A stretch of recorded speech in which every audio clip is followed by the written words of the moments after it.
चिड़िया, सुबह से हम जंगल में भटक रहे हैं। आखिर कब जाके हमें अपने घर का सामान मिलेगा? पता नहीं कालू भैया, हम शाम से पहले पहले सारा इंतजाम कर ही लेंगे। आखिरकार वो सब पक्षी भटकते भटकते नदी के किनारे पहुंच जाते हैं। वहां पर उन्हें बहुत सारी सूखी लकड़ियां मिलती। शुक्र है चिड़िया, लकड़ियां तो हमें मिल गई हैं। अब इनका करना क्या है? अंधेरा हो जाएगा थोड़ी देर के अंदर। आज की रात हमें यहीं पर गुजारनी होगी। सुबह सवेरे सारी लकड़ियां लेकर अपने जंगल लौट जाएंगे। सारे के सारे पक्षी अपनी अपने हिस्से की लकड़ियां इकट्ठी कर सो जाते हैं। कौवा और कौवी नदी के किनारे सो रहे होते हैं और अचानक उनकी लकड़ियां नदी में गिर जाती हैं। कालू, ये क्या हो गया? उठो कालू, उठो। देखो हमारी लकड़ियां। ये क्या कह रही हो गोरी? अब हम क्या करेंगे? मुझे क्या पता, इस बार हमें बारिश का सीजन घर के बगैर ही गुजारना पड़ेगा। मैं तो कहता हूँ वहां से किसी की लकड़ियां चोरी कर लेते हैं और अपना घर बना लेंगे। किसी को क्या पता चलेगा, सारे सो रहे हैं। अरे ये क्या कह रहे हो बेवकूफ कालू? अगर हमने उनकी लकड़ियां चोरी की तो चालाक चिड़िया हमें फौरन से पकड़ लेगी। हम ऐसा करते हैं कि सब पक्षियों की लकड़ियां उठाकर नदी में फेंक देते हैं। अगर हमारा घर ना बना तो किसी का घर नहीं बनेगा। फिर वो लोग सारे के सारे पक्षियों की लकड़ियां नदी पर फेंक देते हैं। अरे हम लुट गए, बर्बाद हो गए। सारी लकड़ियां कहाँ गायब हो गई? इतनी मेहनत करके उनको हमने इकट्ठा किया था, पता नहीं कहाँ चली गई। कौवे का शोर सुनकर सारे पक्षी कौवे के पास आ जाते हैं। देख चिड़िया, एक लकड़ी भी नहीं है यहाँ पर। जो हमने कल इकट्ठी की थी उनमें से सारी की सारी गायब हैं। पता नहीं कालू, सारी की सारी लकड़ियां कहाँ गायब हो गई है? कल तो यहीं पर थी। अरे कोई मेरी मदद करो, मेरी मदद करो। मेरे बहुत ज्यादा चोट लग गई है। चा अरे अरे, ये तो किसान की आवाज है। चलो उसके पास चलते हैं। ना ना चिड़िया, कभी ना जाना वहां पर। बड़ा जालिम होता है इंसान। छोड़, चल वापस अपने जंगल को चलें। मुझे बहुत चोट लगी है, मेरी मदद करो। फिर चिड़िया किसान के पाँव पर एक जड़ी बूटी लगाती है, जिससे किसान थोड़ी ही देर में उठ जाता है। तुम्हारा बहुत शुक्रिया चिड़िया। नन्ही चिड़िया, तुम यहाँ क्या कर रही हो? पहले तो कभी इस जंगल में परिंदे नहीं आए क्या? हम यहाँ अपना अपना घर ढूंढने आए थे, मगर हम नाकाम हो गए। ओह अच्छा, ये बात है। मैं एक लकड़हारा हूँ और मैं लकड़ी का काम बड़े अच्छे तरीके से जानता हूँ। चलो मेरे साथ, मैं तुम सबको नन्हे नन्हे घर बना के देता हूँ लकड़ियों के, जो बहुत ज्यादा मजबूत होंगे। बारिशें और तूफान उनका कुछ नहीं बिगाड़ सकेंगी। फिर सब पक्षी किसान के साथ किसान के घर जाते हैं और किसान उन सबको नन्हे नन्हे घर बनाकर दे देता इंडिया का है। बेटा चंद्रयान मिशन पर था। वो इंडिया की एक बहुत बड़ी इंडस्ट्री में काम कर रहा था, जो जल्द ही इस मिशन को पूरा करने वाली। अगर ऊपर वाले ने चाहा तो मेरे बेटे का मिशन जल्द ही सक्सेस।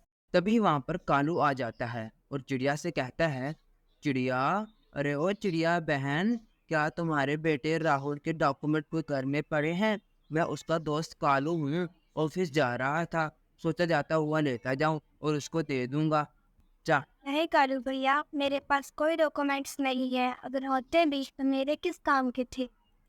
अच्छा चिड़िया, अगर आपका बेटा कुछ भी बताए या उसके कोई डॉक्यूमेंट घर में रह जाए तो इधर मैं पास ही में रहता हूँ, मुझे बता देना, मैं उसको पहुंचा दूंगा।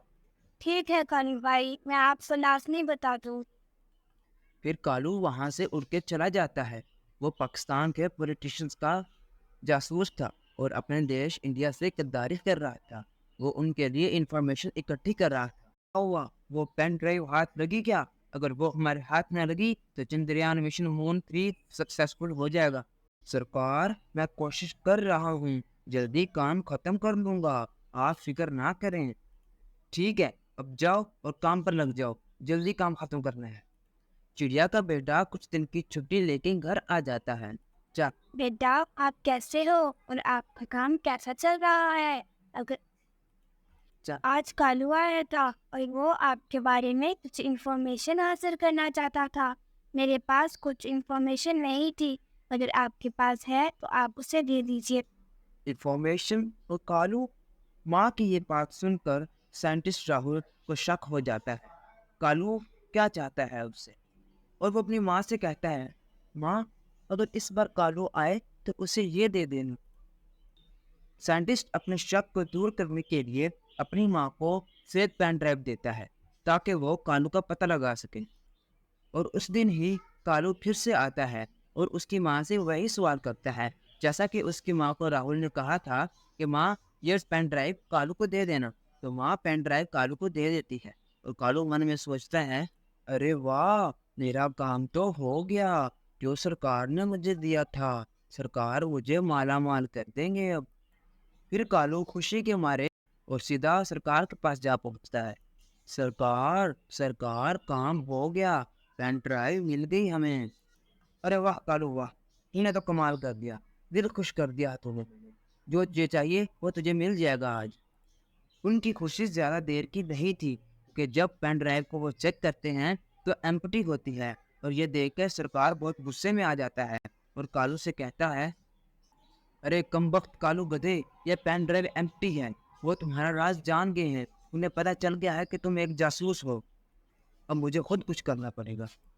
फिर सरकार खुद इंडिया देश जाके उस लैब पर हमला करने का सोचता है। कालू कौवे की मदद से सरकार और उसके आदमी इंडिया पहुंच जाते हैं और वो वहां जाके हमले की तैयारी शुरू कर देते हैं। और दूसरी तरफ राहुल लॉन्च की तैयारी में लगा होता है। अरे राहुल, क्या देर है, हमें जल्दी लॉन्च करना है। बस सर, सब तैयारी हो गई है, लॉन्च कर देते हैं हम अभी। लॉन्च होने ही वाला होता है, वहां पर राहुल की माँ और बाकी भी सारे पक्षी आए होते हैं। माँ, मैं चाहता हूँ कि ये बटन आप दबाएं। जैसे ही आप ये बटन दबाएंगी तो लॉन्च हो जाएगा। ठीक है मेरे बेटे, जैसा तुम चाहो। जैसे ही चिड़िया बटन दबाने वाली होती है, सरकार और उसके आदमी भी वहां आ जाते हैं। दोस्तों, सुबह इस कहानी का पार्ट 2 आएगा। अगर आपको उसका नोटिफिकेशन चाहिए तो चैनल को सब्सक्राइब याद से कर लीजिए।